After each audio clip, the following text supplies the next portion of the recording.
Welcome to another edition of the Dakotans Election Central, where we are comprehensively covering the 2024 North Dakota election cycle. I'm Jonathan Starr. Today, I am joined by a candidate for the Republican National Committeeman position, Steve Nagel. Thank you for joining us today. Thanks for having me, Jonathan. Absolutely. So we're going to have a lot of fun things to talk about, but let's start it out easy. For Let's sure. ease into this. Who is Dr. Steve Nagel? Yeah. So who is he? I'm Dr. Steve Nagel. I own a practice in Mandan, North Dakota. My background's in chiropractic. I also have a nursing degree where I worked ICU for about a year and a half before I went back to school. A lot of that world revolves around essentially looking for the underlying causes of why people become ill and helping to remove those different reasons why people get sick, right? Um, I grew up small town North Dakota, was active in sports. Academics were always really important. So, I learned a lot of really important lessons growing up in small town North Dakota. And it's one of the things I think is missing with a lot of our society today is they never really had small town North Dakota growing up. And yeah, in a True. nutshell, that's a lot about, well, I guess a lot about me, Yeah. or a little bit about me. In Mandan, North Dakota. A lot of good things come from Mandan. Yeah. Yeah, well, our clinic's in Mandan. Yeah, Yeah, there you go. we get a lot of people that actually travel from quite a ways away to come see us. It's not a conventional chiropractic clinic. Chiropractic is amazing, and we also use, different food, nutrition, lifestyle modifications to help to Okay. essentially reverse chronic disease. Wow. That sounds Yeah, very impactful. So you enjoy making an impact on people's lives. What was the reason that you got yeah, into politics before you even decided to run for this position? yeah. When did you start getting your interest for politics start growing and you decided to dive in? Well, 2008-ish is when I became, I became a Ron Paul fan, All just with right. the idea behind Ron Paul and everything he had to talk about. It just made complete sense to me. But I was never really interested in actually being active in Right. it until COVID-19. And then when COVID-19 happened, healthcare became political, right? And the health recommendations were more about politics than they were actually about health. And so it was one of those situations where a lot of people in the medical world, either they wouldn't stand up for the people or they wanted to, but their jobs wouldn't let them. They threatened them with their licensure, threatened them with losing their job, things like that. And fortunately for me, I guess when it comes to the medical board or the medical, the big pharma, that group doesn't really, they're not allowed to control chiropractors, right? And so with my background being in chiropractic, I realized that either I could stand up and say nothing or I could live every day like living in this authoritarian nightmare, right? Right. And so we stood up really early. When I heard 2 weeks to slow the spread, I knew this was going to be a long haul. And we decided from the beginning, we're going to focus on making immune systems strong. We're going to focus on keeping people healthy so that no matter what virus comes around, that we're able to help them. And so that obviously came.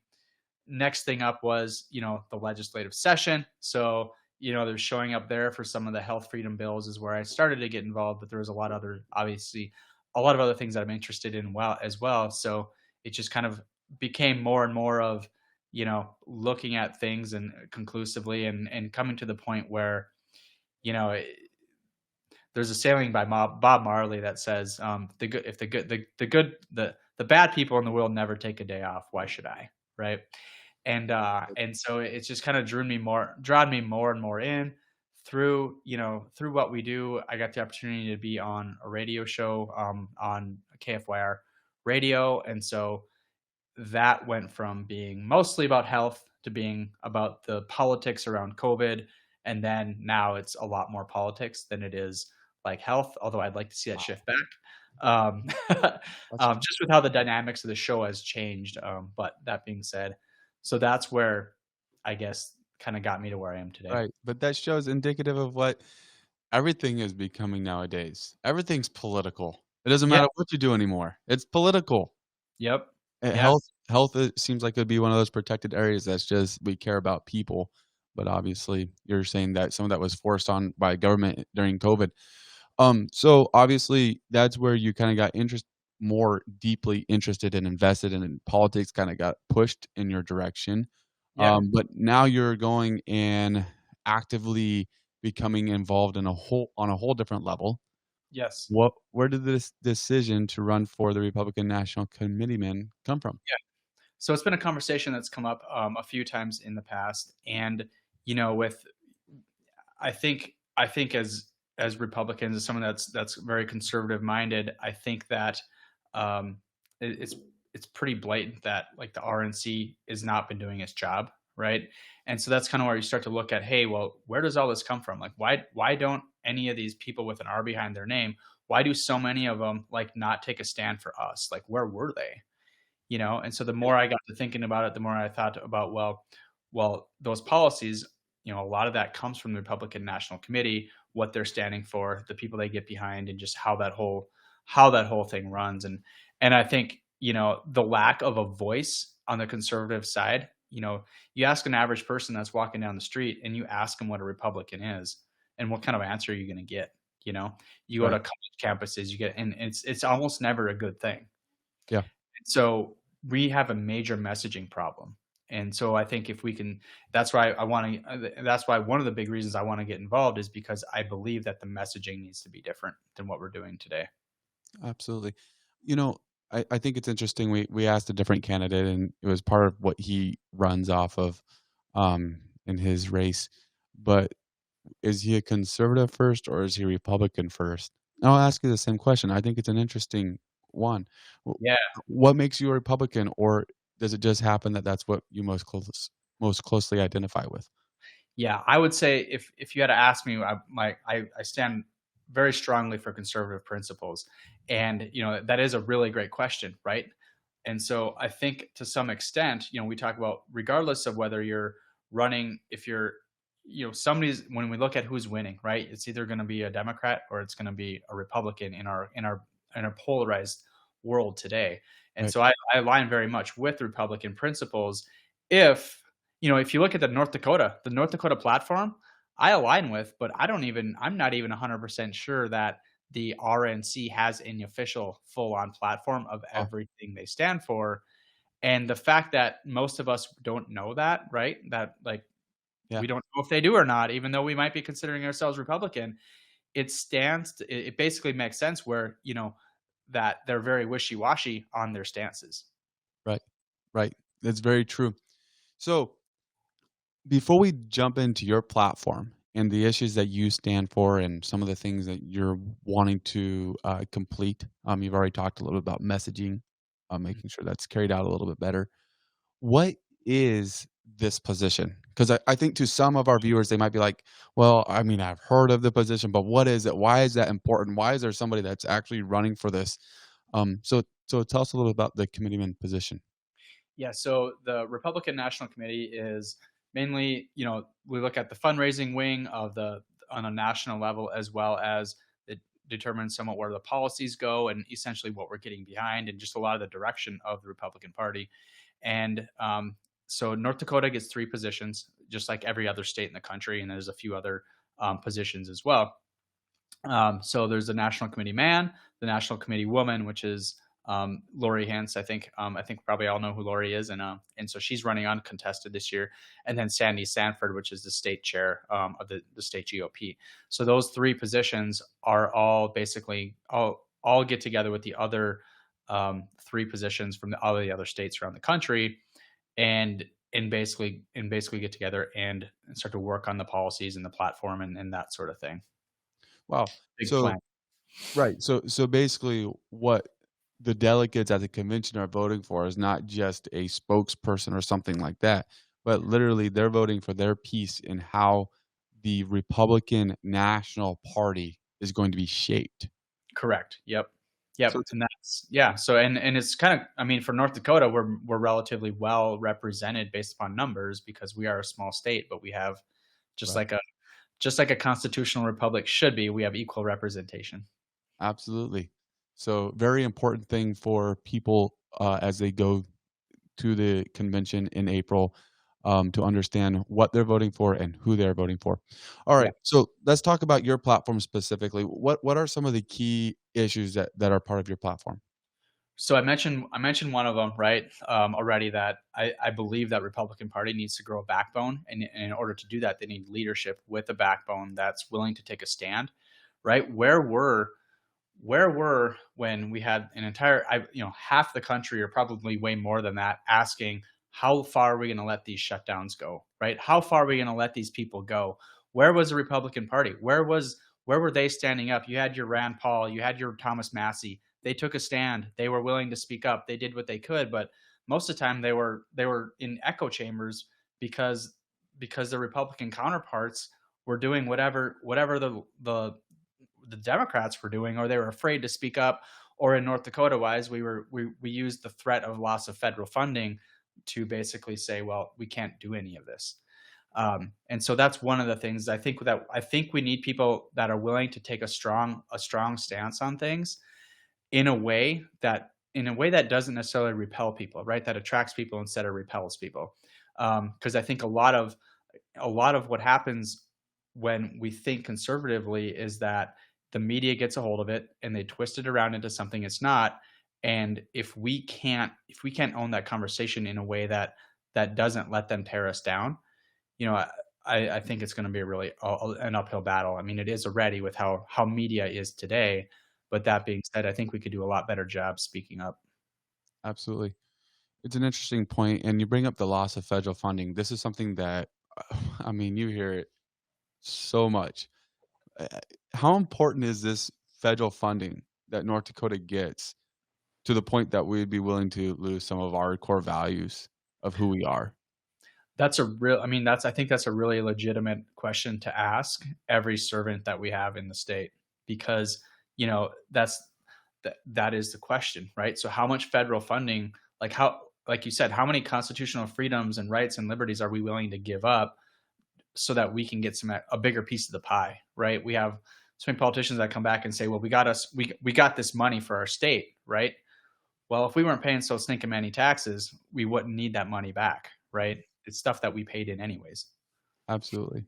So, first off, I wanna talk about the Republican Party in North Dakota, but before we change that, is there anything else that you wanna add to what your platform is? Yes, yes, yes. So I think the second thing we need to do is stop losing elections, right? We need to change how we're going about that, right? We spend a lot of money on big billboards, on bureaucrats, on all these consultants. We saw what happened. I mean, they just fired 60 of them when they changed leadership. Right. So instead of spending our money in these other places, which is a whole nother topic there, when I was told that this position itself is self-funded and they like to stay at really expensive places. I'm like, well, we can fix that. Yeah. Let's cut down spending, right? Right. So getting people on the ground, right? So when it comes to like how to run our precincts, right? How to win these different state elections, we're looking at companies or private organizations like Turning Point USA having to go and do a lot of the job that the Republican National Committee should be doing in states like Wisconsin, states like Arizona, right? You have Georgia, you have Pennsylvania. Where is the RNC like showing up in those states? Because they're the pivotal ones that could will likely be determine which president we have coming up next. So that's the second thing, right? The third thing is be able to basically move our party back to a grassroots effort where we're the party of the people, the party of the working class, not the donor class, not the special interest groups, not the people that profit off of elections and profit off of division. And so I think that's probably one of the bigger things too. So just going back to the basics, going back to what it should be. Yeah. Yeah, I mean, well, and you look at it, and it sounds cliche, right? But then again, you look at like we had this like facade of a prime of like an election, like on a federal level, right? Where we had, or I mean, when we had Nikki Haley, right, Yeah. which was clearly the establishment pick, the one the big donors wanted, and it was almost like a state of delirium where they kept spending money, kept spending time, kept spending on energy on something that was already, just a formality. How much money did they spend, as a conservative, as a Republican, did we spend on wasting that money and that time?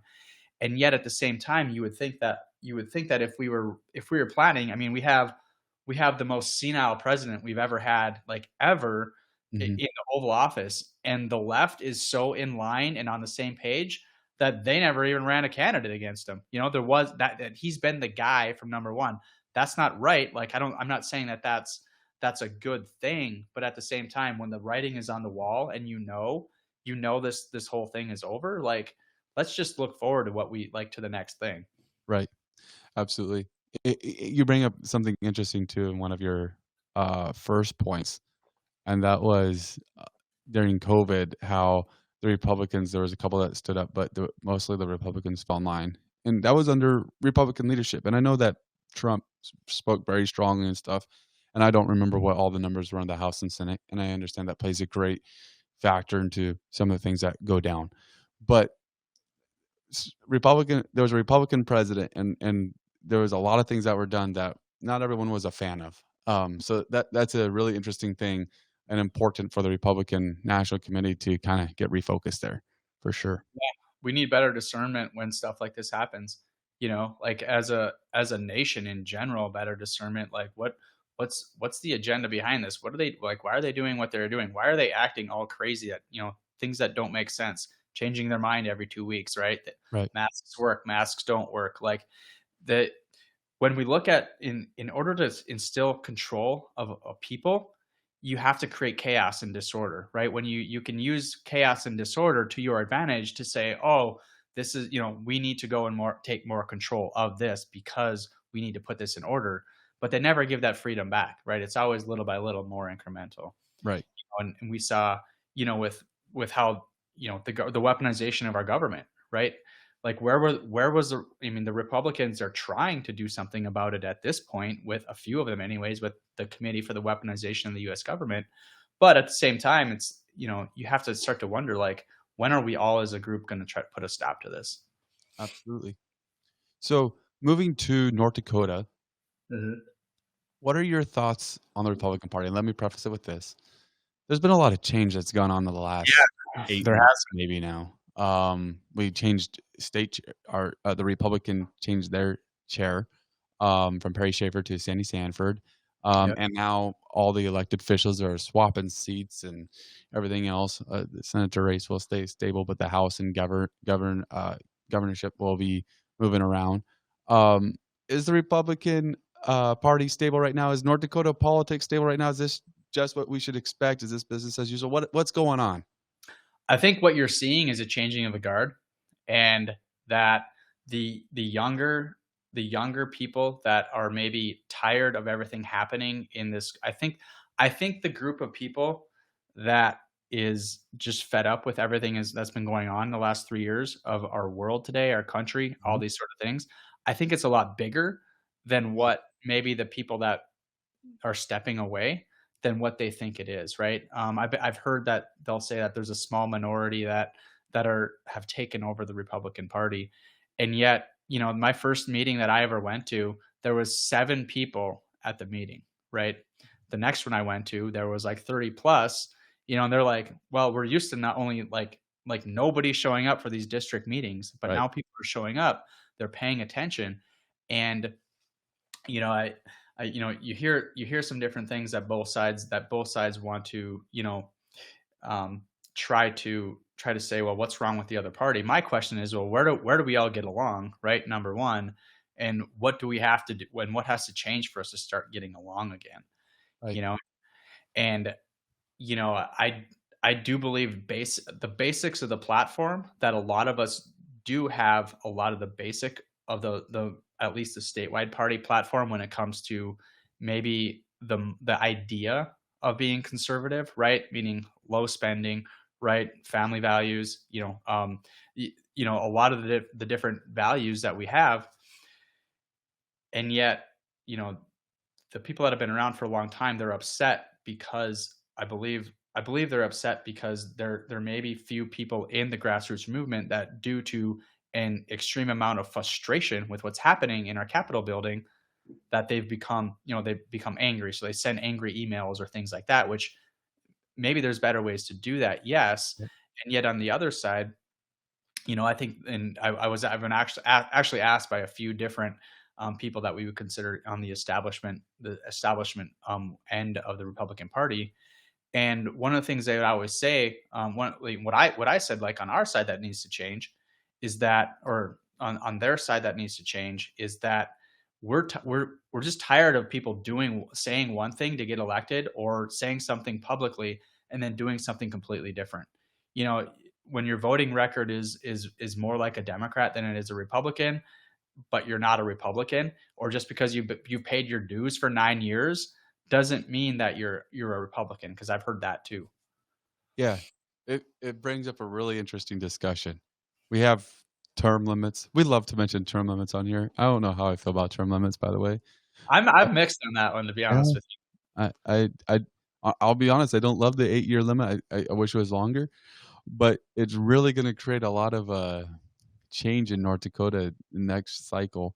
Um, what are your thoughts on that and how it Yeah, combats against specifically, it goes from there being an establishment to there never being an establishment, and it almost, like, sways all the way the other way. It right. swings the pendulum all the way the other way. How do you see this playing out for North Dakota politics? I know that's probably a little bit Yeah, outside of the scope of that's all right. what you're running for, but I think it's interesting. I see pros and cons of each, and that's where it's a tough issue. Like, from my perspective, it's going to be, if you're having to run for, if every 8 years the grassroots people have to do another campaign, Right, it's going to force us to get organized, number one. But number two, it's hard to fight big money when things are constantly changing over, yeah, right? Because you can have the Bergamites, you can have that big money come in, the Bill Gates money, you can have that come in and carpet bomb flyers, carpet bomb all these things. Every 8 years you got a new shot at it. Whereas if you have an incumbent that comes in and they're doing a really great job, and they're conservative and doing the right thing, they're going to have to step down, right? And so I guess that's my main concern with term limits in general. um and on the bright side, right, if they're a rotten apple, then they're likely not to be around in 8 years. But again, if we were really paying attention, they wouldn't be getting reelected anyways. and that's the thing right there. With the establishment, and this goes across politics in North Dakota, it goes for everything. Do you feel like there has been a loss of connection with the people of North Dakota from the people that have been in office for a while? I would say, well, I've gotten the opportunity to meet a lot of our people in the House and in the Senate, and the ones I know, like, they are people for the people. Like Mhm. your Jeff Magrum, and I mean, Cole Christensen. He's not here anymore, but that crew of people, I feel like they are very much in touch with the people all the time. But I think once you get to the upper echelon, the big money positions, I think you do have an absolute loss of connection. Where and we have had a governor that came on TV 5 days a week, and all he did was read COVID numbers. Like, it's like, really, could we have started talking about maybe some how to help the immune system, ways that our diet, our lifestyle, all these different things will affect the affect how aggressive the virus is. There's so much that a person could go down different routes, but I do believe that the more elite class are becoming very much out of touch. All right, I'm gonna jump back to a question specifically about your race, but before we do, sometimes we do crazy things on this podcast, and we have a rapid fire question round. Okay. All right, off the wall questions. They're all trick questions, trying to set you up and ruin you before you. Just kidding. No Sweet. trick questions. No Do trick this. questions. Just random stuff, though. Oh gosh. You ready? Now I'm nervous. Oh, don't be. They're not terrible. Are you a text message or phone call type of guy? Definitely text message. Pop music or rock music? Oh, by far rock. All That's right. Formal attire or casual attire? You popping the suspenders today? Yeah, I would say depends on the mood. That's a tough one. I like to dress up, but I also like to just wear my gym clothes. So, Are you a camping guy or a glamping guy? camping, All right. Board games or video games? board games. What's your favorite place to visit in North Dakota? Favorite, the family farm, of course. All right. All right. Parents are down there, and then I got two little nieces and a nephew that are about a mile away. So Nice. What's your favorite place to stop and eat at in North Dakota? Maybe it's local, maybe it's out of town. Ooh, favorite place to eat? I would have to say, I like that little Anima Cucina down on Main Street, Bismarck, and the Okay, reason why is they have this pork bruschetta that's so good. that's cool. Do you like sweet treats or savory snacks more? I'd probably be more savory snacks, beef jerky This type of guy. this I love beef jerky. I love the stuff from that you get Shield's, Iowa Steakhouse stuff. Boom. That's bomb. But that's probably not you probably like grass-fed beef and stuff You know, like that. I do. Oh, I get all my meat local. Like I don't buy unless it's like fish, Yeah, salmon stuff like that. I get it all from my friends at a ranch northeast of town here, Brown Ranch, and Nourished by Nature. It's yeah, super clean, like you said, grass fed, grass finished, all that good stuff. good. 2 more of these. This Okay, one I feel like can really affect your race. Are you team Android or team iPhone? definitely Android. I I texted you, and I It's saw the working. green come up, and I was like, "Aw, Apple's come working on." on catching up. So I Yeah. mean, Oh, yes. Alright, and then what's your favorite thing about North Dakota? oh man, my favorite thing about North Dakota, I would say, is like the the sports and like the summertime, like things to do in the summer. You know, along especially on the river, and you can do the fishing, you can get out in the water, you can, the water skiing. There's always, it is only what 13 weeks long, but I would say the Yeah. things to do Pretty in short. summer. Yeah, summers are wonderful. Mhm. So, jumping back to your race, um, we'll talk about the dynamics of it and what people need to pay attention to, but specifically, what separates you from who you're running against? How is there gonna be a difference in leadership going forward?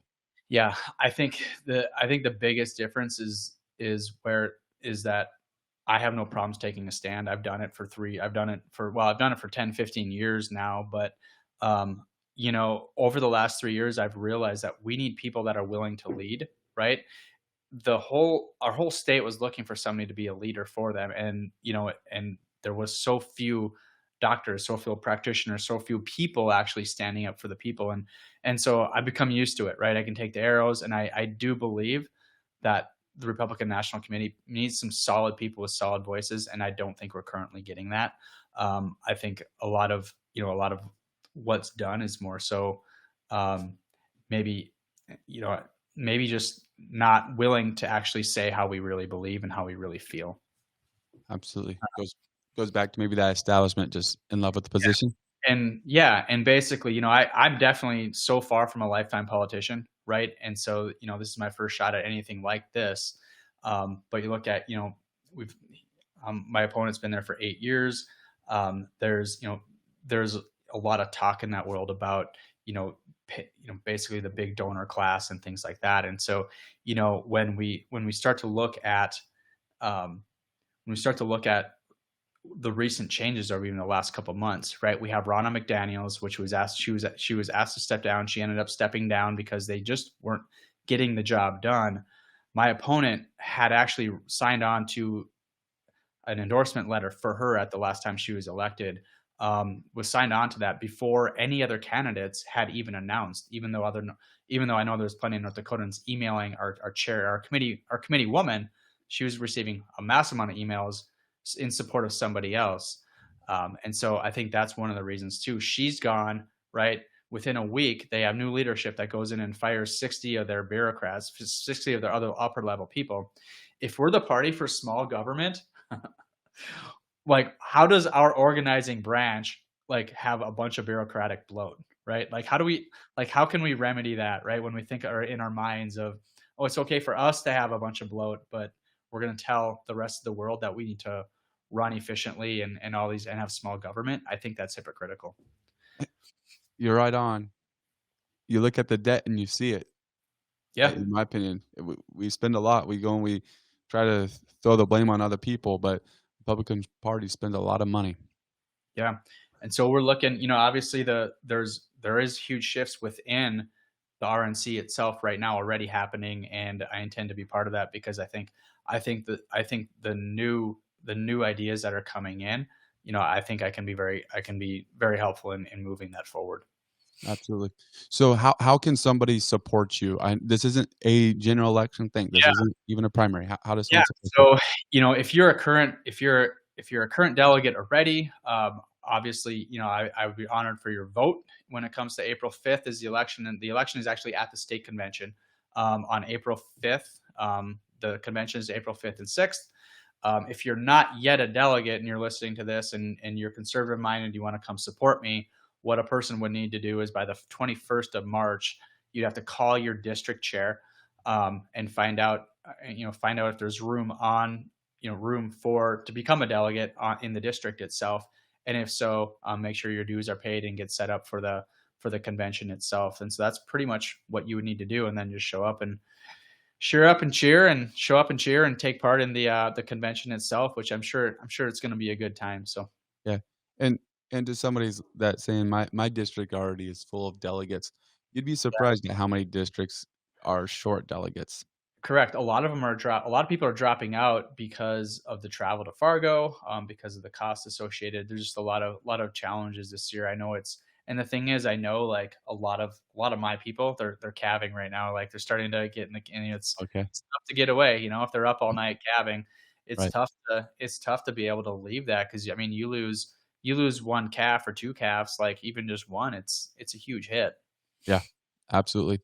All right, so they need to reach out to their district chair, make sure you're at the convention on Friday, April 5th. That's the first day of the convention. Yep. So that way you can be there to support Yep. Dr. Nagel. Awesome. But you kind of answered it in my question before, but Okay. I'm just want to leave this in the person's mind that's listening. Why should they vote for you? Why should they vote for me? Because I so I believe that we need a huge grassroots movement, right? I'm part of that, right? I show up to work every day. I'm not part of that donor class, right? And so I'm willing to put in the work. I'm willing to make sure that the needs, wants, and desires of us grassroots people who see things aren't right now, right? I'm willing, able to be a voice for them that's not going to back down. Absolutely. Very good. Well, appreciate you coming on to the podcast today. If someone wants to find more about you online, is there a place they can go? Yeah. Dr. Steve, or drsteve2024.com is where you can go to check out the bio and all that good stuff. If you want to check out our clinic, it's actually 180healthnow.com, where if you're curious about any of that stuff. So Yeah, absolutely. Very good. Well, thank you for coming on today. I appreciate your time, Jonathan. It's fun. Absolutely. It's good. This has been another episode of the Dakotans Election Central, where we are comprehensively covering the 2024 North Dakota election cycle. You can go to mydakotan.com, click on Election Central, find more interviews just like the one you just watched. Be sure to like us on Facebook, follow us on YouTube, like, subscribe, become part of the family. Thank you for watching this video. Have a great day.